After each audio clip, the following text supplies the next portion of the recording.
Bonjour à toutes et à tous l'équipe, j'espère que vous allez bien. Pour cette nouvelle vidéo, on se retrouve pour le résumé complet du match France-Belgique de l'Euro 2024 de football.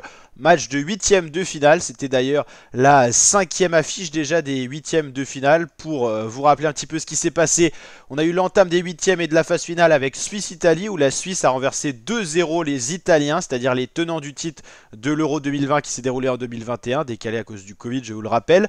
L'Allemagne à domicile a mis un revers au Danemark, favorisé un petit peu par l'arbitrage, faut l'avouer, mais belle équipe d'Allemagne tout de même. L'Angleterre a su retourner le match face à la Slovaquie, ils étaient menés 1-0 jusqu'à la 90 plus 5 avant d'égaliser et de marquer une nouvelle fois en prolongation avec Harry Kane, ce qui a permis à l'Angleterre de se qualifier sur le fil. Première prolongation d'ailleurs des huitièmes de finale, l'Angleterre-Slovaquie. Et l'Espagne a déroulé face à la Géorgie avec une DB de 3 buts et un très beau jeu. Espagne-Géorgie, on voyait la différence de niveau. La France-Belgique, c'était une rencontre beaucoup plus fermée, rencontre défensive, rencontre tactique.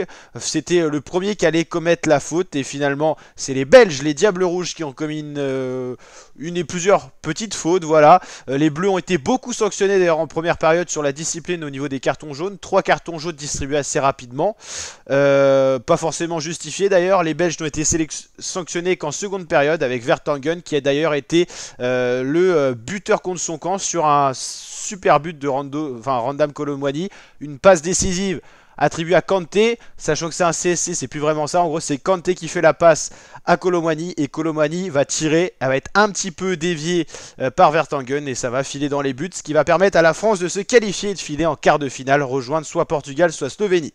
On va revenir sur ce match, les temps forts et tout ça. Alors symptomatiquement, c'est la même équipe de France qu'on a vu en phase de poule. Beaucoup de tirs, mais très peu de réalisme devant le but. Imaginez-vous, 19 tirs, seulement 2 tirs cadrés, c'est très faible. Bon, les Diables Rouges ont été à peu près pareils, ils ont beaucoup moins tiré, 5 tirs, 2 cadrés. Ils ont été peut-être un peu plus lucides, mais des frappes dans l'axe qu'un gardien comme Mike Maignan de cette trempe-là peut totalement arrêter. Ça a été Kevin De Bruyne à peu près le plus dangereux devant le but avec Lukaku, on va dire. Possession en faveur des Bleus, mais pas astronomique par rapport à ce que je pensais, parce que c'est vraiment que les Bleus qui ont produit le jeu. Les Belges n'étaient pas en capacité physique et technique de produire le jeu. 56 contre 44% de possession, 608 passes contre 497. Plus de précision des passes en faveur des Bleus, des fautes commises de part et d'autre assez importantes, 5 cartons, l'arbitre avait le carton facile, pas de carton rouge heureusement, un hors-jeu et très peu de corners, 7 dans le match au total, c'est très peu.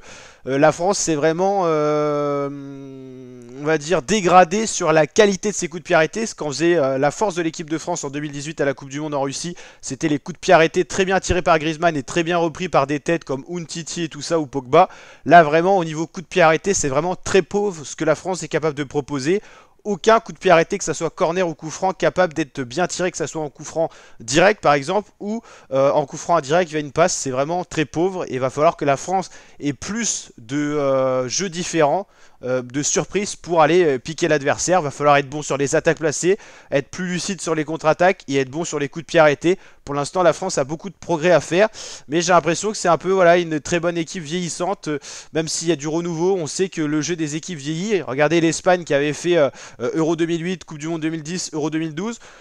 2014 c'était beaucoup moins bien et ils ont eu un creux de 2014 à 2018 à peu près et j'ai l'impression que la France est en train de faire un jeu à l'Espagne assez stérile, possession de balle et tout ça, mais trop téléphoné, il n'y a plus cette folie, cette création qui était nouvelle et voilà ça se dégrade, un peu à l'image de la Belgique qui a perdu aussi pas mal de joueurs qui sont partis à la retraite comme les frères Hazard ou des choses comme ça, mais en tout cas match assez pauvre en tout cas sur le papier, même si la France a su piquer la Belgique et allait s'imposer, c'était plus mérité en faveur de la France, sachant que la France a produit le jeu, a eu quand même des belles attaques, des beaux débordements d'Mbappé, même si la Belgique a eu quelques occasions dangereuses. Bon, je vous avoue que ce score m'arrange particulièrement, comme sur ma plateforme de pronostic, je ne sais pas si vous la suivez. Vous pouvez pronostiquer chacun des matchs, suivre le fil actualité et tout ça. J'avais pronostiqué 1-0, score exact, ça fait 6 points. Je remonte un petit peu dans le classement, je crois. Je m'améliore un petit peu sur les pronostics. C'était pas terrible en phase de poule, il y a eu des moments compliqués avec les surprises aussi. Pour l'instant, les phases éliminatoires, phase élimination directe, 8ème, ça me sourit. J'en ai passé 4 4 sur 5 pour l'instant. Donc c'est plutôt pas mal. J'ai moins risqué peut-être. Enfin, si j'avais mis la Géorgie gagnante, là c'était un peu le risque. En tout cas, je suis 5ème sur à peu près 40 joueurs. À 1 point du 4ème. À 7 points du 3ème. Le yo-yo des familles. Puis ouais, Johan, Martin, Maxime. Que je connais dans la vraie vie, c'est pas mal aussi. Donc n'hésitez pas à nous rejoindre. Vous pouvez continuer à pronostiquer. Vous avez tous les matchs des huitièmes, vous aurez ceux des quarts, demi et finales. Les points sont doublés, donc vous aurez de la chance de revenir possiblement dans le classement. Et on rajoute des questions avec pas mal de gros points, donc pour que vous puissiez revenir dans le classement. Donc n'hésitez pas à rejoindre notre plateforme, je vous mets le lien en description. Un grand merci à Secup.io qui nous a créé cette plateforme gratuitement. Et avec Secup, on vous offre plein de beaux cadeaux. Ballon de l'Euro 2024, sac de sport, gants de football, serre-poignet et un autre ballon de l'Euro 2024. Les 4 premiers lots sont attribués aux 4 premiers du classement et un ballon de l'Euro 2024 par tirage au sort parmi tous les participants ayant accumulé au moins un point, donc ayant au moins joué. Donc voilà, n'hésitez pas à rejoindre en masse notre plateforme. Et puis si vraiment on attend les 500 joueurs, ce qui paraît maintenant compliqué, on rajoute un lot et 1000 participants, on distribue un maillot gratuitement. Donc voilà la team, n'hésitez pas à nous rejoindre.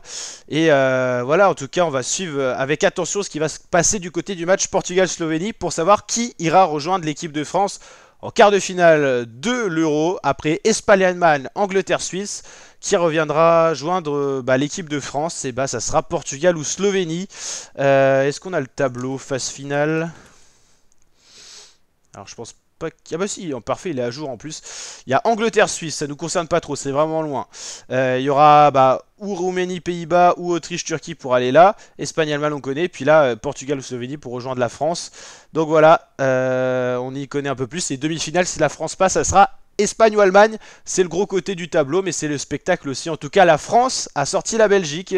Ça a été peut-être le match le plus serré de cet Euro en termes de niveau et de jeu proposé. Allez, n'hésitez pas à liker, partager, vous abonner. Je vous dis à très bientôt pour de nouvelles vidéos, l'équipe. Ciao, ciao.